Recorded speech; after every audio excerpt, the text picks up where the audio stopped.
Shalom à toutes et à tous et merci à vous d'être fidèles à votre émission d'échange et de débat entre jeunes chrétiens sur Lumière du Monde Télévision Horizon Jeune. Bienvenue donc dans cette émission. Nous sommes très heureux de vous retrouver en 2020. On espère également pour cette année 2020 traiter des thématiques brûlantes et qui créent parfois des polémiques dans nos différentes communautés. Aujourd'hui, nous allons poursuivre sur un thème que nous avions abordé il y a quelques semaines de cela. Le chrétien peut-il suivre la mode? Quelques aspects de cette mode sera abordé, notamment le maquillage, la coiffure, les bijoux et quelques autres formes d'ornements. Pour en parler, 4 invités que vous connaissez certainement si vous avez suivi la première partie de cette émission. Mais bien avant, Pasteur Mathieu Guéhi, pasteur consultant à cette émission, dites-nous l'intérêt pour nous d'aborder l'aspect du maquillage, mais aussi des ornements et des bijoux, on dira tout simplement de la mode.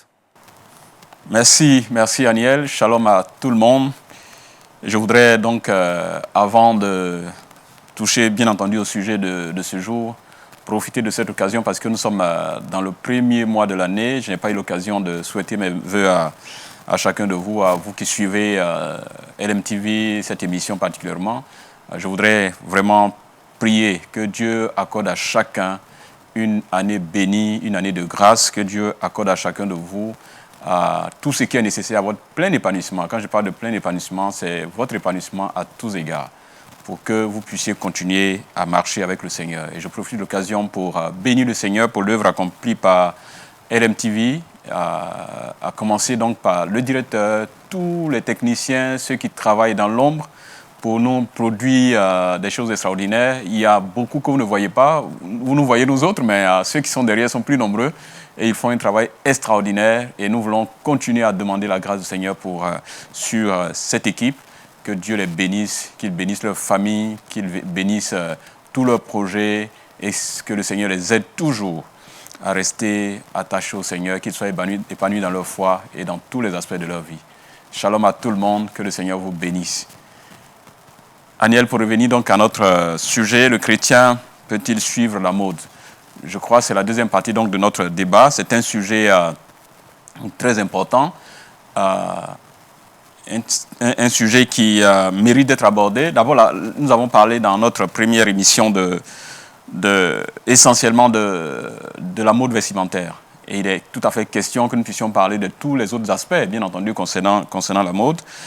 Également, il faut aussi voir tous les dérapages concernant la mode aujourd'hui dans le monde et qui portent atteinte à différents aspects de notre foi. Et donc, il est tout à fait indiqué que nous puissions parler de cela pour aider chacun de nous par rapport aux choix que nous faisons, qu'est-ce qu'il y a à faire, qu'est-ce qu'il ne faut pas faire. C'est toujours important donc d'aborder une telle question, qui est une question, parce que la mode touche à tous les aspects de toutes les façons de notre vie et de nos sociétés. Donc, c'est un sujet d'un grand intérêt.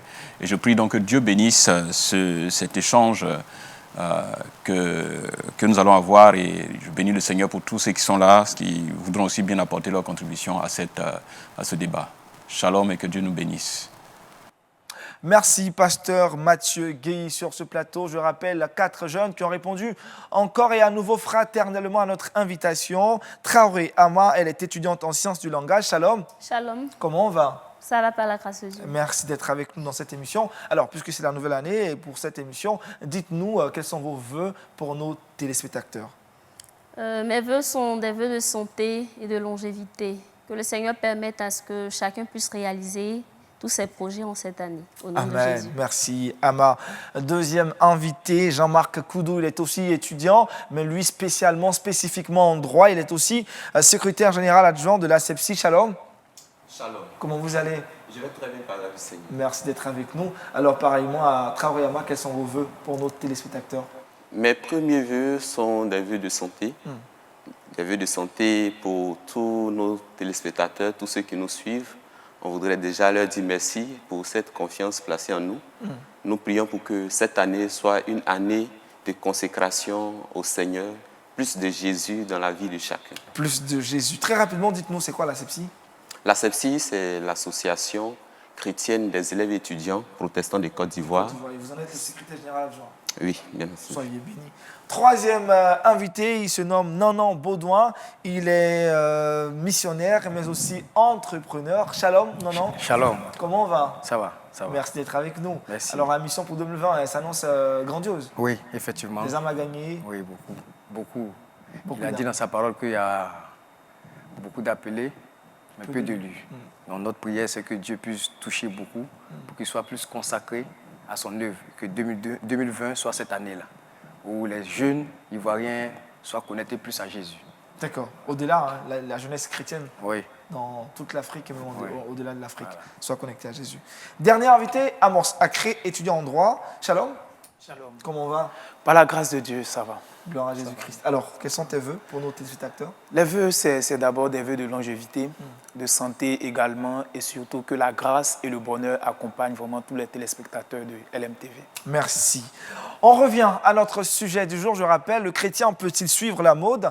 Les aspects du maquillage, de la coiffure et des bijoux et autres formes d'ornements seront abordés dans cette émission. Petite notion de généralité à rappeler. Qu'est-ce que la mode, Amour sacré? Alors, pour moi, la mode désigne tout simplement une manière de faire commune qui s'impose à une génération, dans une, j'ai envie de dire, dans une région donnée. D'accord. Traoré-Ama, définition pour toi? La mode, c'est tout ce qui est établi de manière stable et durable dans une région donnée et dans un pays. C'est aussi une manière de faire de quelqu'un. Voilà. D'accord. Je pense que les définitions s'y rejoignent. Jean-Marc, autre chose à ajouter? Oui, autre chose à ajouter. Je suis tout à fait d'accord avec les deux définitions données. Je crois que la mode avait été définie lors de la première émission. Il faut simplement ajouter que la mode, c'est le reflet d'une époque. Le reflet d'une époque et d'une population donnée. C'est juste ce que je voudrais ajouter. Le reflet d'une époque, d'une population donnée, n'est-ce pas? C'est ça. Alors, est-ce qu'il existe des catégories de mode? Si oui, quelles sont ces différentes catégories? Ama? Oui, il existe plusieurs catégories de mode. Et nous pouvons citer la mode vestimentaire, la mode esthétique, la mode même musicale et plein d'autres. Et plein d'autres modes.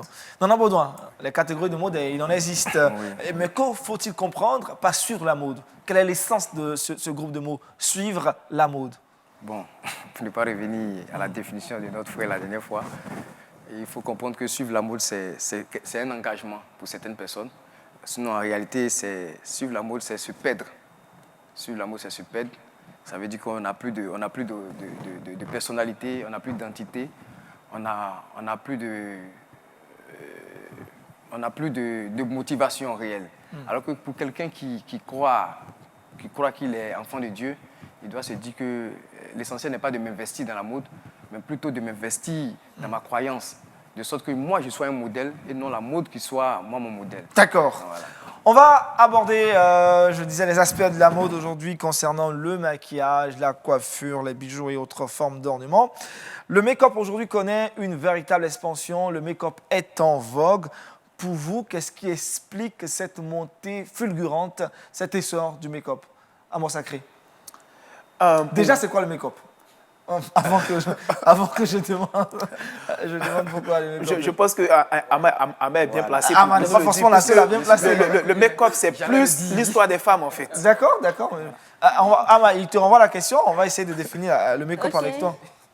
Je dirais que le make-up, c'est tout ce qui touche au maquillage, aux ornements physiques, tout ce qui touche à l'embellissement de la peau. Voilà. Simplement, c'est ce que je peux dire. À l'embellissement de la peau, voilà. Plus précisément du visage. Voilà, du Parler visage. du make-up. Voilà. Alors, Amos, je reviens vers toi. Je posais la question, qu'est-ce qui explique aujourd'hui cette montée ou cet essor du make-up, selon toi? Je me dis que c'est l'un des moyens que plusieurs utilisent pour paraître. Voilà, plusieurs, généralement les femmes, utilisent pour se faire belles. Je crois que c'est ce qui vraiment explique cette montée du make-up, je crois. Jean-Marc, il y a quelques années, on dira une décennie en arrière, le make-up n'était pas assez en vogue. Mais aujourd'hui, pour cette décennie nouvelle qui va démarrer, mais bien avant, quelques années, le make-up connaît aujourd'hui un essor, une pratique très habituelle au quotidien. Pour vous, quelles sont les raisons qui expliquent ce fait?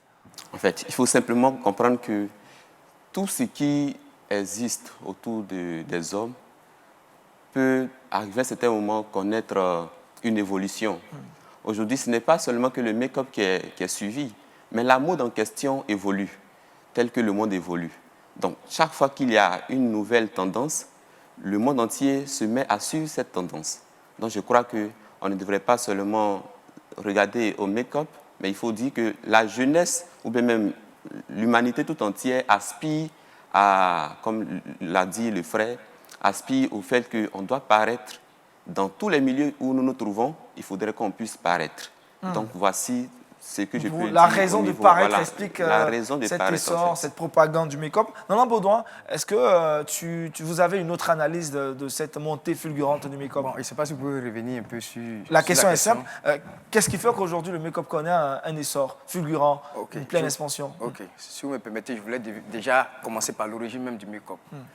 Parce que à la base, le make-up, ce n'était pas pour des personnes qui se promènent dans les rues.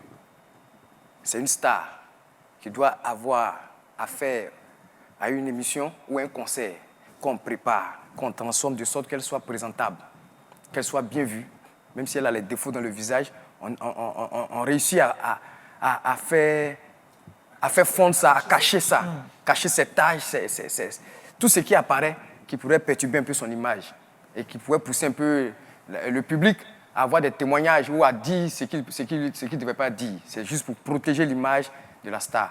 Aujourd'hui, nous constatons que ce petit truc qui était dans le secret des stars est devenu le quotidien des gens aujourd'hui. C'est devenu ordinaire. Le Voilà, make-up, c'est ordinaire. Tout le Voilà, monde le merci fait. pour le mot. Même par le Et marché, on fait le make-up, voilà. les dames. Et aujourd'hui, malheureusement, toutes nos femmes pensent qu'il faut qu'elles se battent pour être présentables, pour être vues.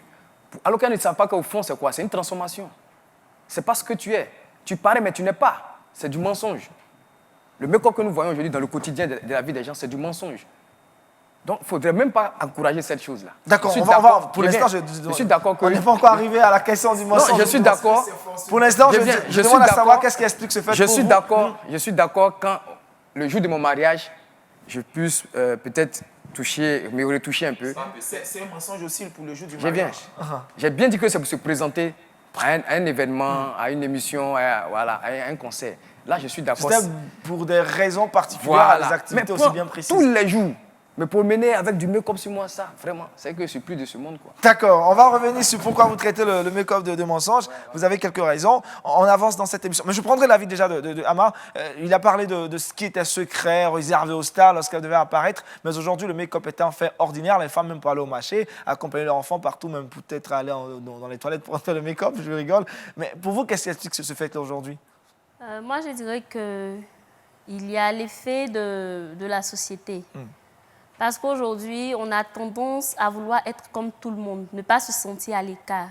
Et lorsque une mode est propagée, tout le monde a tendance à s'y mettre. Et donc, pour ne pas se sentir peut-être démodé, certaines personnes aussi vont s'y mettre. Et de ce fait-là, forcément, la chose va, je dirais, prendre de l'ampleur. Voilà. Donc, du coup, il y aura forcément une évolution. Pour vous, c'est un mouvement de la société? Voilà, c'est un mouvement. Ok, alors on parle aujourd'hui des bijoux aussi. Pour vous, dans quel but les bijoux sont-ils portés par les femmes, mais aussi par les hommes? À mon sacré. Je crois que plusieurs en portent pour l'esthétisme, voilà, d'autres par appartenance à des sociétés civiles, certains aussi pour se faire beau, tout simplement. D'accord, Sophia Beau, donc on porte des bijoux et autres. Jean-Marc? Je On porte des bijoux par des hommes, par des femmes. Pour vous, qu'est-ce qui les motive à le faire? Bon, on ne peut pas juger tout le monde de la même façon. Il y a certaines personnes qui utilisent les bijoux juste pour pouvoir paraître. Bon, paraître, ce n'est pas de façon vulgaire, mais je veux dire que pour quelqu'un, par exemple, qui veut sortir de sa maison, il sait quelle couleur d'habit il faut mettre pour telle activité ou pour tel événement. Et donc, dans cet habillement-là, tu peux, par exemple, décider de te mettre une montre ou bien du bracelet et tout ça. Et donc, ce n'est pas forcément pour exagérer ou bien montrer que nous avons assez d'argent ou bien paraître comme on le dit, mais c'est juste un élément pour pouvoir se vêtir et tout ça. Voilà. Donc, pour moi, les bijoux sont utilisés pour certains juste pour s'habiller correctement. Pour d'autres, c'est pour paraître. D'accord, s'habiller correctement pour certains, d'autres pour paraître. Non, Comment tu expliques ce fait-là aujourd'hui, femmes, hommes, des bijoux, des accessoires? Pour toi, qu'est-ce qui pourra expliquer ce fait-là? Est-ce qu'il y a des motivations qui sont profondes ou très légères? Savoir d'où viennent ces motivations-là. Nous sommes des hommes et je pense qu'à l'origine, c'était pour faire une différence entre les hommes et les femmes. Et c'était les femmes qui portaient les perles pour les jours les plus joyeux. Voilà. Et le fait qu'aujourd'hui, nous voyons des hommes qui portent les perles, il faudrait leur rappeler qu'à l'origine, à qui on mettait les boucles d'oreilles, c'était des esclaves. C'était pour différencier, pour ne pas que les esclaves se mélangent entre eux. Ce n'est pas que les esclaves se mélangent entre eux. Donc, si aujourd'hui, quelqu'un se sent heureux de porter une boucle d'oreille, moi, je n'ai pas de problème à cela. Mais ce que je voulais dire, c'est qu'un homme, ce n'est pas conseillé, ce n'est pas responsable. Parce que nous sommes des pères de famille. Si moi, en tant que père de famille, mon enfant grandit en me voyant des boucles d'oreilles, mais demain, je ne dois pas être étonné pour des tatouages, pour n'importe quoi qu'il va mettre sur lui. Donc, en tant que modèle, on doit faire attention à la mode. Et surtout, les boucles d'oreilles, c'est pour les femmes. Il faut retenir que c'est pour les femmes. Il n'y a pas de problème quand une femme est parée de bijoux, de perles, il n'y a pas de souci. Mais un homme qui passe sa vie à se percer les oreilles, à se parer de bijoux, il ne sait pas. Je ne vais pas dire de ne pas porter de montre, de ne pas porter de chaîne, mais je ne pas des boucles d'oreilles. Des boucles d'oreilles. Plus précisément pour vous, les boucles d'oreilles, les hommes ne doivent pas les mettre. Voilà. Traoré Amar, même question pour toi. Dans quel but les bijoux sont-ils portés par des hommes et par des femmes? Quelques raisons ont été évoquées. Toi, précisément, comment est-ce que tu vois, tu sens cette chose? Moi, je pense que cela est dû à l'évolution même de la société. Parce qu'aujourd'hui, pour certaines professions, il y a obligation d'être paré, de bien se vêtir. Et aujourd'hui, je pense qu'on a tendance à additionner bien se vêtir et luxe. Donc, du coup, pour se mettre dans la peau de son métier, on est obligé par moment de porter des bijoux ou bien des vêtements qui sortent un peu de l'ordinaire. Donc, pour moi, cela est dû à l'évolution des choses. Toujours l'évolution des choses. L'évolution. On constate aussi dans notre société actuelle qu'il y a des jeunes femmes comme de grandes dames aussi, peut-être avancées en âge, qui se parent des chaînes ou des chaînettes aux pieds. Pour vous, qu'est-ce que cela signifie et quel regard avez-vous sur cette dame qui porte ce genre de chaînettes? Jean-Marc? Les chaînes aux pieds, je crois que ça, sous le regard de monsieur... Non, c'est vous qui parlez. Non, hein. je vais dire Non, que, en fait, c'est c'est juste pour rejoindre ces idées, pour dire que c'est pas conseillé, en fait. Mais pourquoi c'est pas conseillé? Pourquoi vous déconseillez aux filles de ne pas mettre les chaînes aux pieds? Les chaînes aux pieds... C'est quoi le mal? Le mal, je me dis qu'on se met les chaînes aux pieds dans quel but? Pour quel but? Pour montrer quoi? Parce que si je comprends bien, les chaînes qu'on met aux pieds, c'est plutôt... excusez-moi pour les termes que je vais utiliser, mais on met les chaînes aux pieds à quelqu'un, peut-être à un animal, pour ne pas qu'il puisse peut-être s'évader ou quoi que ce soit. Donc, pour moi, quand je vois quelqu'un qui a les chaînes aux pieds, je me dis que certainement on l'avait enchaîné quelque part et la personne vient de s'évader. Mais il y a toujours oui, bien entendu, la personne est en fuite. Donc, c'est juste pour rigoler, mais il faut comprendre que ce sont des choses, les choses évoluent, c'est vrai, mais ce n'est pas tout ce qui évolue qu'on doit suivre. Est-ce que spirituellement, le fait de mettre les chaînes aux pieds, il y a un danger à le faire, à mon sacré? Spirituellement, j'ai envie de dire que non. Spirituellement, j'ai envie de dire que non. Mais à l'origine, je pense que les chaînes aux pieds étaient attribuées d'abord aux esclaves et ça a dégénéré un peu vers les prostituées à l'origine. Voilà. Mais généralement, il y a certaines sociétés, par exemple, où certaines personnes ont des chaînes aux pieds juste pour des événements heureux. Certains ont gardé cette habitude de pouvoir garder les chaînes aux pieds juste pour paraître. Voilà. Donc, on ne peut pas forcément attribuer un mauvais comportement à une personne qui a des chaînes aux pieds. Mais généralement, quand des personnes ont des chaînes aux pieds, je précise les dames, on les qualifie en même temps de prostituées ou de personnes qui ont des vies déréglées, de manière générale en fait. Voilà. C'est ce que Donc c'est l'image qu'on renvoie aux femmes. C'est l'image qu'on a de ces personnes. Donc cela fait que ça ne présente pas bien aux yeux de la société. Ça ne présente pas bien. Sinon, je pense que toujours est-il que cela part de la motivation qui accompagne le geste de la personne. Est-ce qu'on peut avoir une bonne motivation quand on met une chaînette à ses pieds? Comme je l'ai dit, dans certaines sociétés, ça peut être pour des événements heureux. pour des événements heureux, on a les chaînes aux pieds. Donc, certaines personnes ont gardé cette habitude. Bon, comme c'est juste pour des événements heureux, moi, je décide d'être heureux tous les jours de ma vie. Je mets la Voilà, chaîne. donc, je mets... C'est bien drôle tout ça. Ah, mais c'est une raison aussi. Traoré Ama, dites-nous, quelle image ou que pensez-vous des personnes qui mettent des chaînes aux pieds? Moi, personnellement, je ne pense pas avoir des préjugés par rapport à l'action de ces personnes-là. Mais je dirais que tout dépend de l'intention qui se cache derrière l'acte. Parce que chaque société a ses règles. Et peut-être ce qui est mal vu chez moi ne peut pas être mal vu chez l'autre. Et ces personnes-là, même par moment, peut-être elles le font par ignorance. Donc, je pense que cela dépend de l'intention. Donc, est-ce que vous, personnellement, pouvez mettre une chaînette au pied et puis avoir de bonnes intentions? Moi, personnellement, je dirais non. Voilà. Personnellement, je ne peux pas le faire parce que je juge que cela n'est pas nécessaire pour moi. Mais je ne peux pas en dire autant pour quelqu'un d'autre. Voilà. Non, Baudouin, c'est un sujet on est plus ou moins départagé. Vous êtes départagé sur ce plateau. Toi, selon ton expérience aussi, l'analyse que tu en fais, il y a certes à Sacré à parler des sociétés qui parfois autorisent les chaînes des pieds à des réjouissances. Qu'est-ce que tu penses de ces chaînes aux pieds? Alors, il ne faudrait pas mélanger la chaîne et puis le bijou. Voilà. À l'origine, il y avait des chaînes pour les esclaves. Et aujourd'hui, nous sommes passés à l'étape des bijoux. Bon, écoutez, on appelle ça bijoux, moi. Oui. Ce sont des chaînettes. Oui, non, je sais que ce sont les chaînettes. Mais je voulais préciser que pour aller un peu vers le sens, frère, au lieu qu'il parlait de société, il ne faudrait pas aussi qu'on condamne toutes choses. Et il faut dire qu'aujourd'hui, l'Afrique est en train de subir beaucoup d'effets par rapport à ces enfants qui sont allés ailleurs et qui reviennent, pas avec des bonnes choses souvent. Ils viennent souvent avec des cultures importées qui viennent imposer, c'est-à-dire qu'ils se créent des groupes, des clans, comme des artistes qui disent je prends un exemple, Youssouf Gang. Donc pour être dans ce gang-là, il faut que tu aies des bouts d'oreilles à l'oreille, il faut que tu aies des chaînes aux pieds.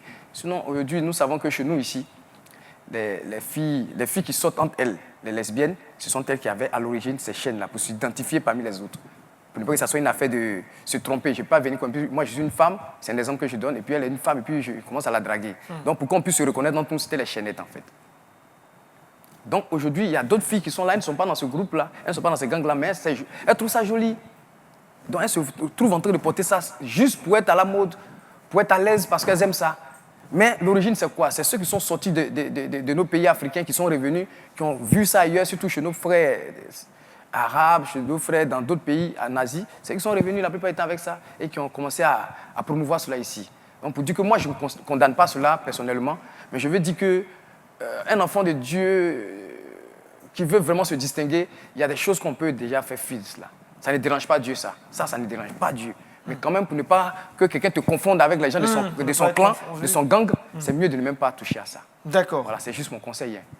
Ok, merci Nanan. Nous, on prend du plaisir en tout cas à partager, à échanger avec nos invités.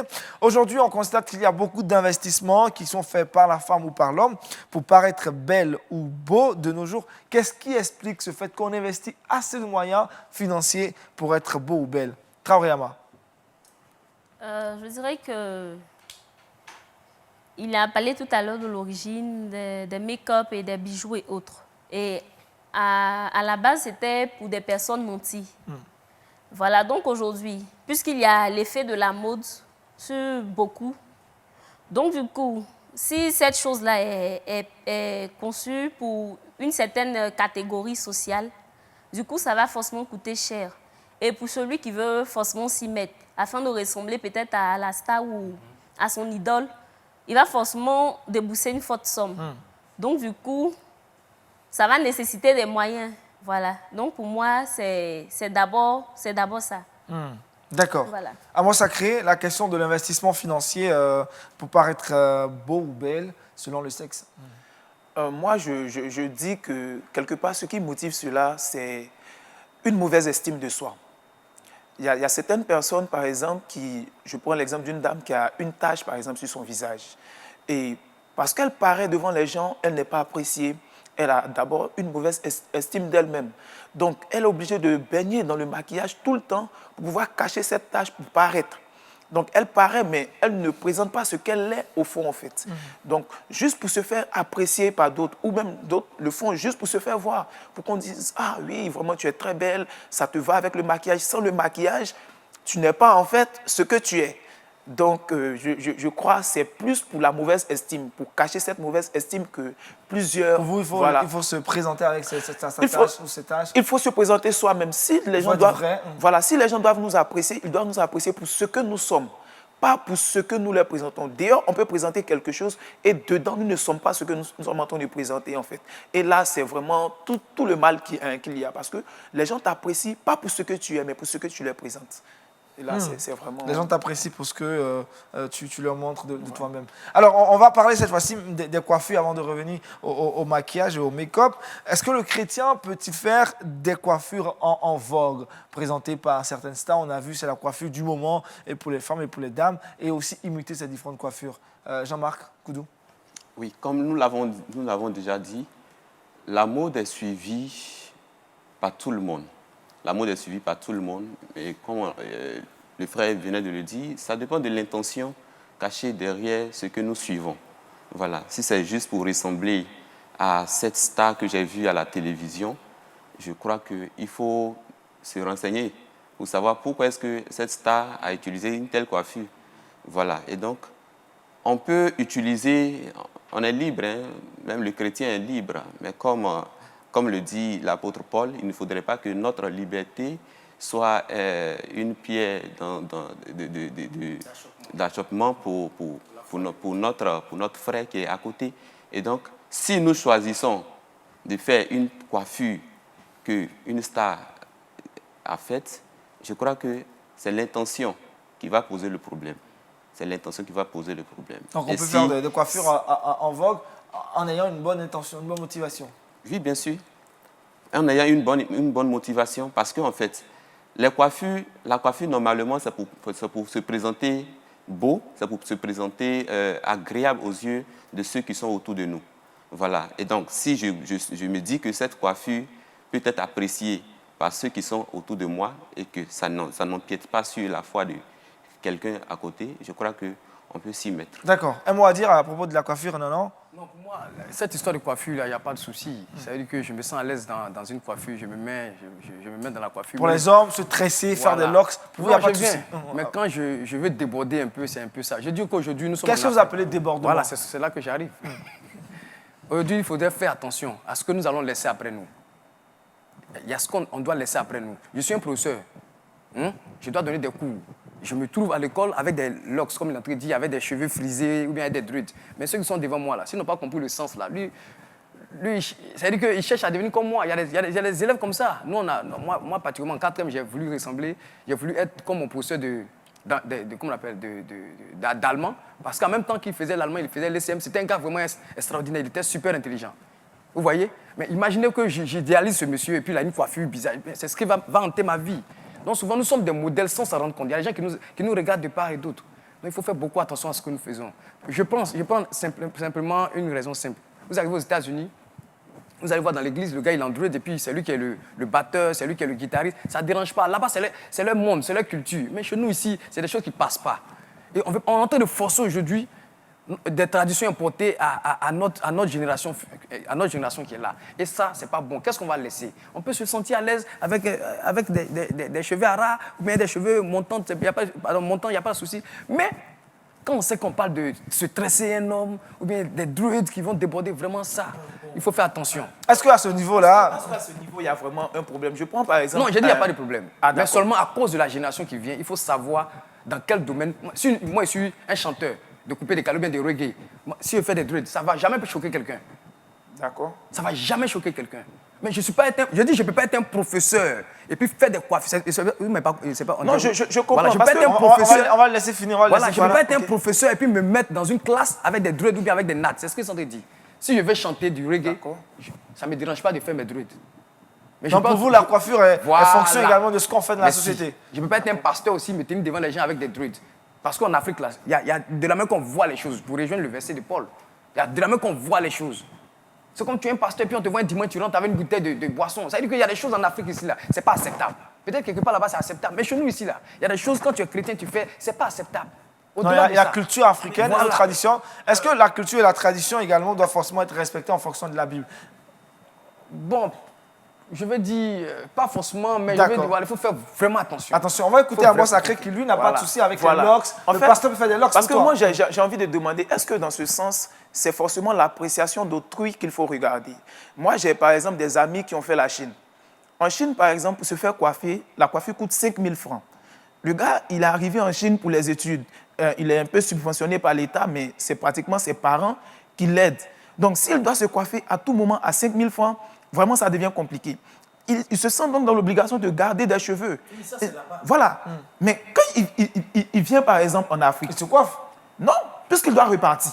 Il peut se faire coiffer comme il peut adopter cette culture de garder des cheveux. Donc, il finit par se faire tresser. On a l'histoire, par exemple, de Samson, à qui le Seigneur a dit, le rasoir ne passera point sur ta tête. Si Samson était de notre époque actuellement, et qu'il tissait donc une alliance avec le Seigneur, et que le Seigneur lui disait, le rasoir ne doit point passer sur ta tête, et que Samson est un homme de Dieu, il ne doit pas faire passer le rasoir sur sa tête, cela va créer déjà des appréciations des fidèles. Mais lui, il a une intimité avec le Seigneur, c'est cette intimité qu'il respecte, peu importe l'appréciation des autres. Donc moi, je me dis, dans ce sens, on ne doit pas forcément regarder à ce que les autres pensent, mais à l'intimité qu'on accorde avec le Seigneur. Si le Seigneur approuve ce qu'on fait, on avance. Non, mais d'accord, donc non, si... je viens. Il ne faut pas mélanger les choses. Là, moi, je suis en train de parler d'éthique. Je suis en train de parler d'éthique. Il a pris l'exemple aussi de Samson. Non, je viens. Je suis en train de parler d'éthique. J'ai précisé, en fait. Non, c'est pourquoi je suis en train de parler d'éthique. Je ne discute même pas avec toi. Oui. Voilà, moi, j'ai beaucoup de footballeurs, lui, il sait. Là-bas, là, c'est difficile de se coiffer. C'est cher, par exemple. Effectivement. Tu comprends? Là, je suis d'accord. Là-bas, c'est un autre monde. C'est d'autres réalités. Mais nous, on est en train de parler d'un contexte. C'est-à-dire que nous, Africains, ici, qu'est-ce qu'on fait? Donc, je ne vais pas me permettre, moi, Africain, Non, Samson, à son temps, c'est parce qu'il n'y avait pas de coiffeurs. Il n'y avait pas... Non, c'est pas parce... Il n'y avait pas de coiffeur. Il y avait le rasoir, et le Seigneur a dit, le rasoir ne passera point sur ta tête. Je viens. Il n'y avait pas de coiffeur, il n'y avait pas ceci, cela. Tu comprends? Ça, c'est un. À l'origine, là, quand Dieu a créé l'homme, il n'y a pas de rasoir. Il n'y avait pas de rasoir.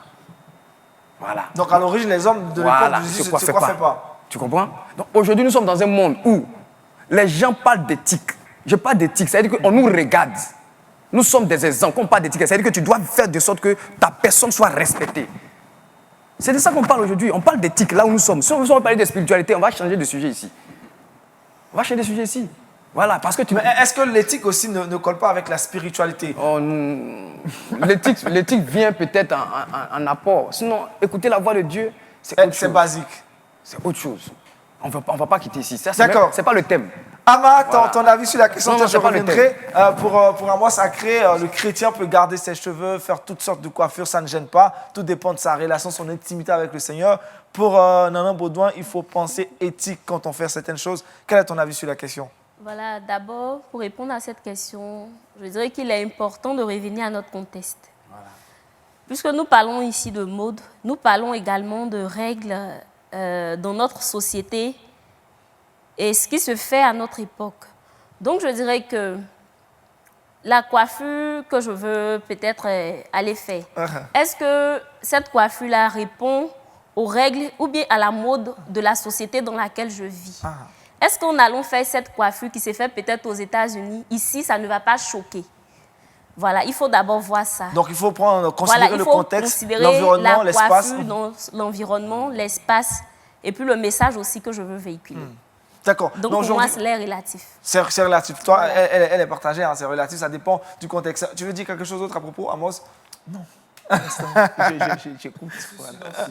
Si on veut revenir à Amos, il y a un prophète qui... Tu sais ce qu'il a fait? Ce prophète, il est allé carrément coucher avec une prostituée. C'est dans la Bible.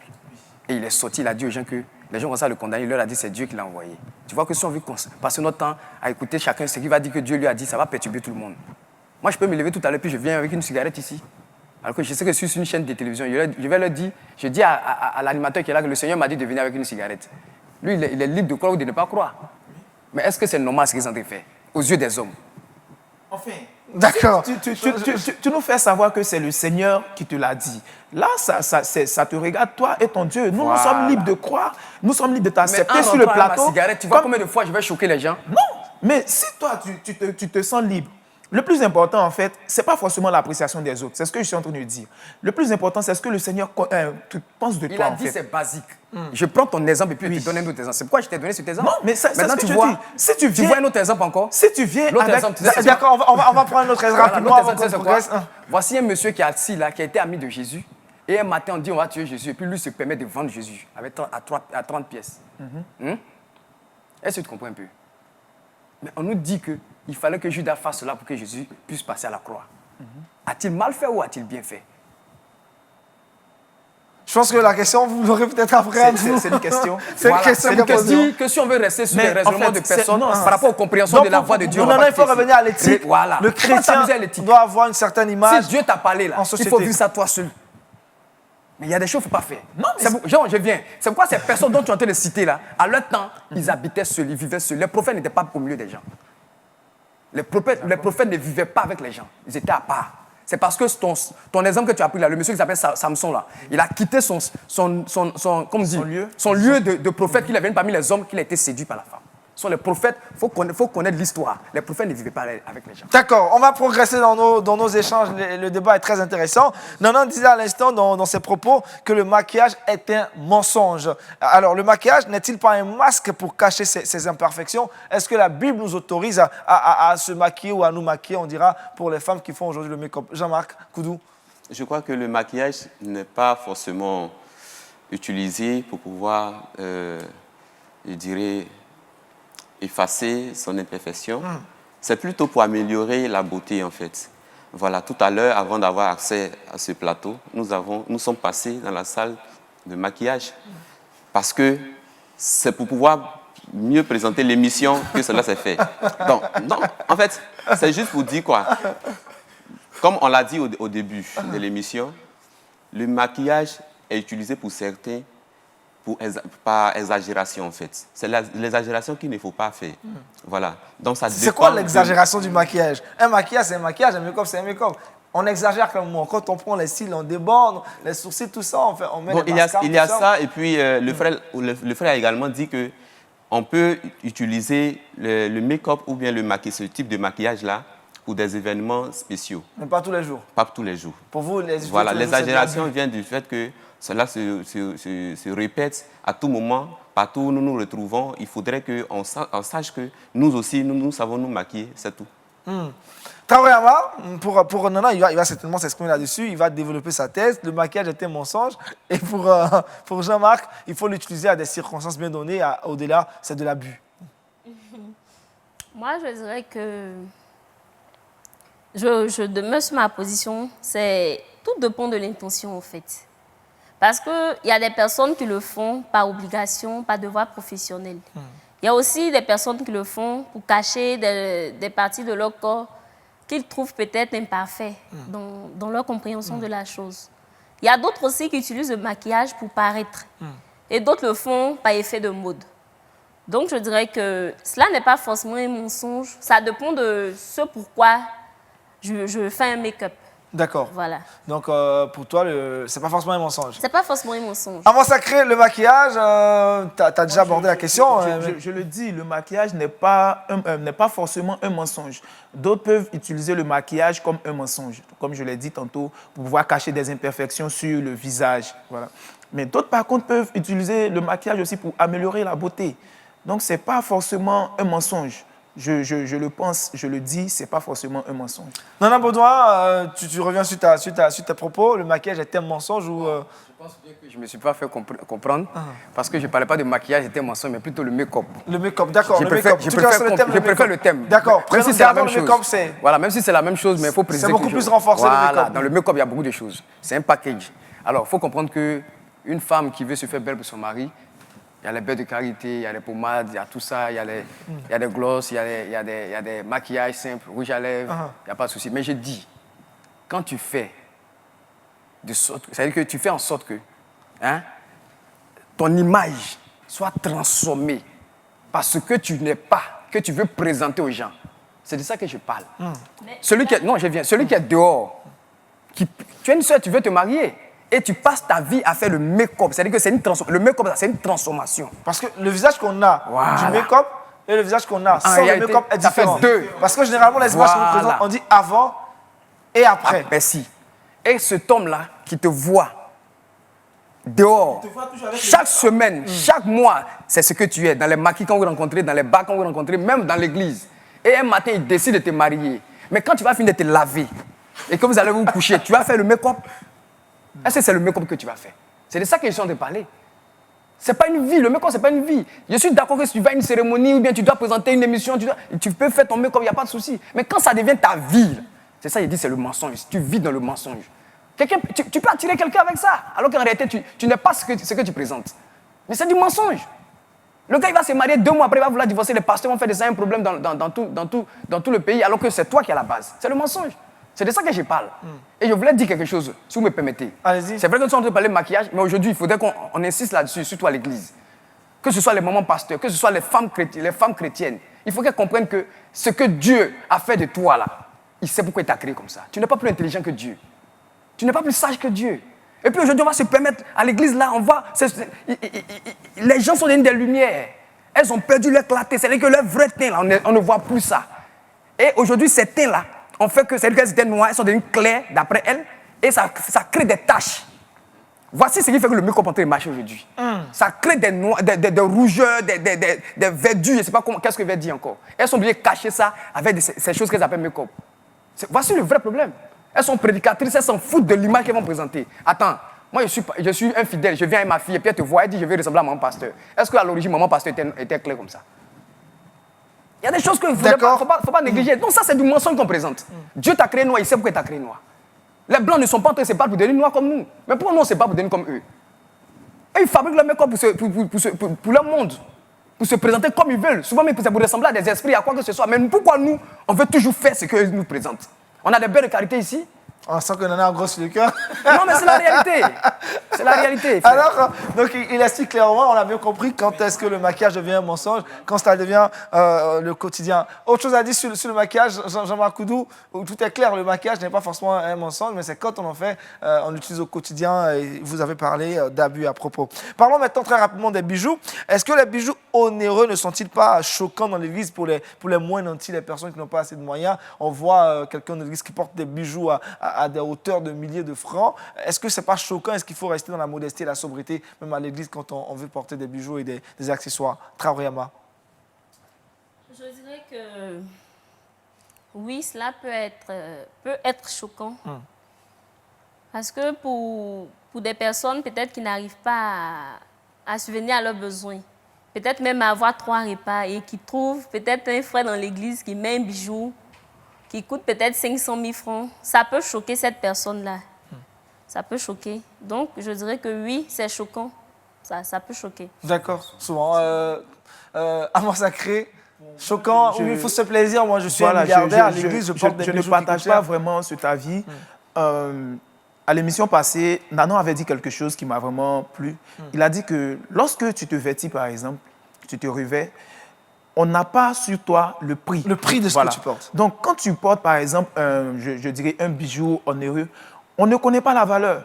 Voilà. Sauf les personnes qui sont dans la classe des milliardaires, par exemple, peuvent savoir que ça, c'est un bijou de luxe. Mais si tu ne l'as pas dit ouvertement, personne ne le saura. Donc, moi, je ne pense pas que ça pourra vraiment choquer, je dirais, les moins nantis qui sont dans l'église. Tout le monde est appelé à être nanti. Dans l'ancienne église, il n'y avait pas d'indigents. Voilà, il n'y avait pas d'indigents. Donc, tout le monde est appelé à être nanti. Et Dieu lui-même, il aime les choses onéreuses. Quand il demandait, par exemple, à Moïse de bâtir le temple, il lui demandait de le faire avec de l'or. Donc, je crois que si Dieu lui-même, il aime ce genre de choses, ça ne doit pas choquer enfin, le chrétien qui est dans l'église, même s'il est moins nanti. Parce que lui aussi, il aspire à la gloire. À la gloire, d'accord. Jean-Marc Koudou, tu partages le même avis que lui? Oui, je partage le même avis. Vous savez, la Bible dit que la reine Esther se préparait à aller devant le roi. Mais il faut aussi comprendre que dans la Bible, notamment Ésaïe 3, à partir du verset 16 jusqu'au verset, je crois, 26, la Bible dit que Ésaïe a condamné les femmes juives riches qui, par fierté, portaient des bijoux très onéreux et venaient dans le temple. Parce que, tout simplement, il les a condamnés parce que, en fait, cela a séduit les chefs. Et ce qui a conduit plus tard à la désobéissance du peuple et tout ça. Donc, pour dire que quand on vient dans un tel public, il faut pouvoir faire attention au regard des autres. Parce que cela peut choquer. Cela peut choquer. C'est pourquoi nous insistons sur, en fait, l'exagération. Le fait d'exagérer dans tout ce que nous portons. Sinon, comme l'a dit le frère Sacré, Amon Acré, Dieu aime tout ce qui est bon. Tout ce qui est bon, Dieu adore cela. Et là, on voit que même l'or, ça reflète au moins, je dirais, la royauté et tout ça. Donc Dieu qui est le roi de l'univers, pourquoi n'aimerait-il pas que... Avec vous, il faut rester modéré quand même. Voilà, il faut rester modéré. Voilà, sinon, il n'est pas contre le fait qu'on soit dans des bijoux onéreux et tout ça, mais il faudrait pouvoir faire attention. D'accord. À tout Non, ce non, qui sur est- la question. Moi, je rejoins un peu la sœur. Pour une fois, il faut que quelqu'un défende une femme. Pas forcément, si vous avez le même avis. Non, en d'accord. fait, je veux juste dire, c'est juste pour ajouter un peu à ce qu'ils ont dit, mais il faudrait qu'on comprenne que c'est vrai que Dieu aime tout ce qui a de la valeur, mais il ne faudrait pas négliger un fait. Je reviens là-dessus. Nous sommes dans une société très complexe. Quand je suis un homme, j'ai grandi dans une commune où je sais que c'est une commune modeste, où c'est à peine que les gens mangent 2 fois ou 1 fois par jour, et que Dieu m'a fait grâce de m'en sortir. On me voit en train d'avoir la plus grande maison là-bas, c'est-à-dire que 2 chambres salon, 3 chambres salon. Je commence à être béni, comme on le dit dans le jargon, à être béni. J'ai 2, 3 voitures, et puis on me voit toujours très bien habillé, mais je ne dois pas être surpris de subir des insécurités, des agressions, des vols chez moi. J'expose ma famille. Donc, pour dire que ça dépend de l'environnement. Je peux pas être... Quand je veux me parer d'or, je dois savoir que je dois aller dans le quartier où les gens sont habitués à ça. Donc, je veux suivre pour dire, je ne peux pas venir dans une église où je sais qu'il y a des gens qui ont des réalités. Ils vivent difficilement pour la rejoindre. Et puis, venir montrer aux gens que moi, je suis trop dans la gloire de Dieu. C'est quelle gloire tu as et puis tu ne peux pas partager. La Bible dit que quand Moïse était dans la gloire de Dieu, il n'est pas resté là-bas. Pour dire que Père, enlève-moi. Il est descendu pour partager cette gloire avec le peuple. Donc quand Dieu te bénit là, c'est pour partager. C'est pour partager. Alors, c'est ce que nous constatons aujourd'hui malheureusement. C'est pourquoi j'aime bien ce thème. Partagez quand on a les moyens, évitez de choquer les gens autour de nous. On a bien envie de poursuivre ces échanges, mais malheureusement, le temps qui nous est consacré prend fin là maintenant. On est assez triste parce qu'il y a d'autres questions qu'il fallait aborder, mais on a dit néanmoins l'essentiel, c'est le plus important. On ose croire que nos différents téléspectateurs ont pris du plaisir à suivre ces échanges. On va permettre au pasteur Mathieu Guéhi de porter le regard de la Bible sur cette question. Le chrétien peut-il suivre la mode? On a parlé aujourd'hui du maquillage, de la coiffure, des bijoux et autres vêtements. Pasteur, que faut-il retenir de ces échanges? Merci Aniel, merci de me passer la parole. J'ai suivi avec beaucoup d'intérêt ce débat, la contribution de Acré, de Jean-Marc, de Anna, et puis notre frère Nana Baudouin. Débat très animé, très riche et avec beaucoup de contributions très riches. Et je bénis le Seigneur donc pour leurs contributions et pour leurs interventions. Je voudrais juste, pour commencer, dire ceci, que les questions liées, par exemple, aux produits associés de beauté ont toujours existé. C'est-à-dire les maquillages ont toujours existé, les bijoux, les coiffures. Ça a existé à toutes les périodes, dans toutes les cultures. Et vous verrez que les coiffures changent. Dans notre temps, les coiffures que nous avons aujourd'hui, c'est parce que nous avons eu il y a 20 ans en arrière, que nos parents ont eu il y a 50 ans en arrière. Les coiffures changent. Et même la manière de s'habiller, les bijoux, les choses changent. Donc la question n'est pas de savoir est-ce qu'à un moment donné où la mode, on va mettre une croix dessus. Non, ce n'est pas possible. En fait, on est déjà dedans et dans tous les aspects de notre vie. La question, c'est quel genre de mode et qu'est-ce que nous suivons et quelles sont les barrières à ne pas franchir. Je pense que c'est une question assez importante que nous devons suivre. Et en cela, notre base, bien entendu, c'est la parole de Dieu qui nous donne les orientations à avoir dans tout ce que nous faisons dans notre vie. même s'il n'y a pas toujours des tests assez clairs dans la Bible qui répondent à telle ou telle question, mais il y a un ensemble d'orientations que nous avons dans l'ensemble de la parole de Dieu qui nous permet de nous orienter, de prendre des décisions par rapport à ceci, qui soient des décisions conformes à notre foi et conformes à ce que Dieu attend de nous.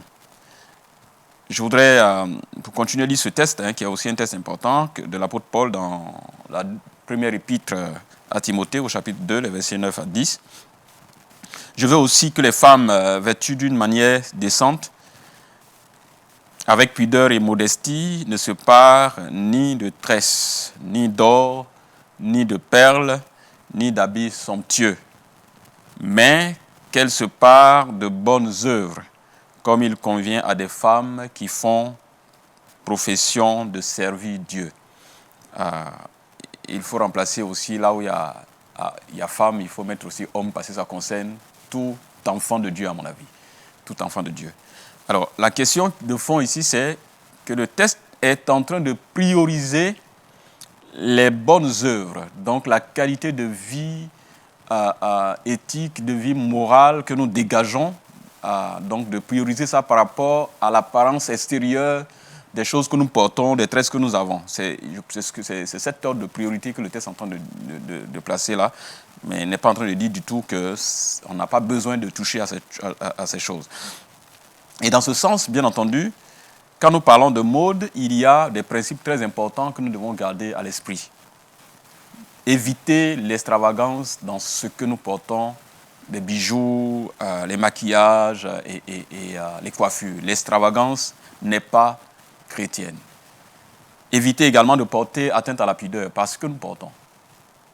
Éviter d'être en train de promouvoir des valeurs d'autres groupes dont les principes sont contraires à la foi chrétienne.